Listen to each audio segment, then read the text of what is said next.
Sir, baka pwede akong makahingi ng tulong sa inyo. Sinira po kasi ng gobyerno yung bahay namin, Lo. sir. Baka iskumientos.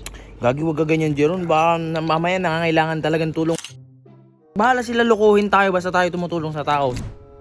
Kung manloloko sila, di manloko sila. Basta tayo, tutulong lang tayo. Alam mo naman, Hindi okay. madami ngayong mga modus eh. Hindi, okay lang naman. Sir, Sana makatulong na to eh. Laki niyan ah. Kasi Hindi, parang alam mo pamilyar na. yung mga Hindi, hindi mo kailangan i-judge yung mga ganyan tao. Siyempre, Lo. Nagsusulisit tapos nakakotse. What's up, neighbors? Tam merienda kami ngayong araw, di ba?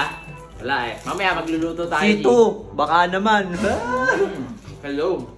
Baka naman Sito. Doorbell ka na.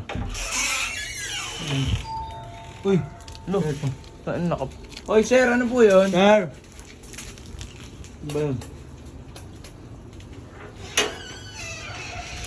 ano tayo? Sir, baka pwede akong makahingi ng tulong sa inyo. Ha? Bakit po? Bakit? Sinira po kasi ng gobyerno yung bahay namin, Lo. sir. Hmm.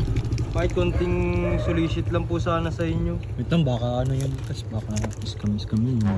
Hindi. Hindi po, sir, may ano po ka, sir. May Baka scam yan ha. galing po ang barangay, sir, na talagang naano kami, sir. Ma'am, baka scam yan kasi. Gagi, wag ka ganyan, Jeron. Baka mamaya nangangailangan talagang tulong. Mas mabuting bahala sila lokohin tayo basta tayo tumutulong sa tao. Sila naman babalik naman sa kanila. Di, sir, di- Kung manloloko sila, di manloko sila. Basta tayo, tutulong lang tayo. Di ba? Sige, sir, bala. naloko, sir. Totoo po yan, sir. Hindi, ako. Kung wala kayong tiwala, sir, tingnan nyo po yung ano, sir, yung sulat. Hindi, okay sir, na yan. galing sa Bigyan mo na barangay. lang. Hindi ko na para tingnan. Pero kung talagang nangangailangan talaga, walang problema tol. Magbibigay ako, magbibigay kami. Lagyan mo. Tsaka wag kang magano sa mga ganyan-ganyan. Sorry na. Akala ko kasi. Pasensya na, sir. Alam mo Talaga naman, Hindi, okay. madami ngayong mga modus eh. Hindi, okay lang naman. Sir, Sana makatulong na to eh. Laki niyan ah. Hindi ka namin ginajudge Sol kung ano mo basta ito lang. hindi, ano naman dyan, sir, sa papel talaga. Takot lang po ko. talaga kami may scam sir eh. Alam mo naman Pero hindi tayo man judge. Hayaan natin sila kung mga manluloko yan. Natulungan natin, bahala din sila basta Di, tayo sir, tumulong. ito talaga, sir, yung katunayan, sir. Kada bahay, sir, binibigay ko yung papel na galing sa barangay namin, sir. Kilala ko to. Di, sir, sa inyo na yun, sir. Thank you, sir. May wallet pa. Wallet pa. Boss. Kilala ko to ah. Nakadami ka na? Hindi pa, sir. Konti pa lang, sir. Oh. Sir, thank you, sir, ng marami, Sige. sir, ah. Sige. Kasi parang pamilyar yun. Marami. Sir, salamat, sir. Maraming salamat po, sir. Napakalaking tulong po Opo, nito okay lang po, binigay okay niyo, lang po. Pamilyar talaga itong mga. Kasi Hindi, parang alam mo pamilyar na. yung mga Hindi, ganyan. hindi mo kailangan i-judge yung mga ganyan tao. Saan po? Oh.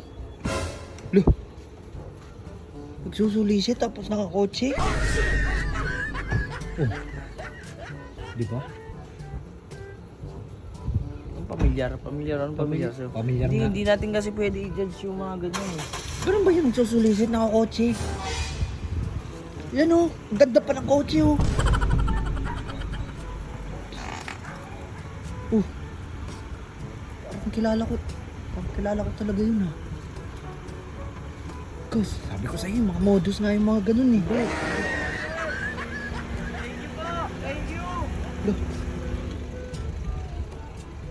Hindi, baka nangangailangan talagang tulong yan. Ano yun, panggas? Hindi ba, mamaya company car nila, di ba? Panikar? May ganun ba? Nagsusulisit tapos Wala yan, hayaan mo na yan. Basta nakatulong tayo, bala sila man loko. Parang kilala ko yun ah.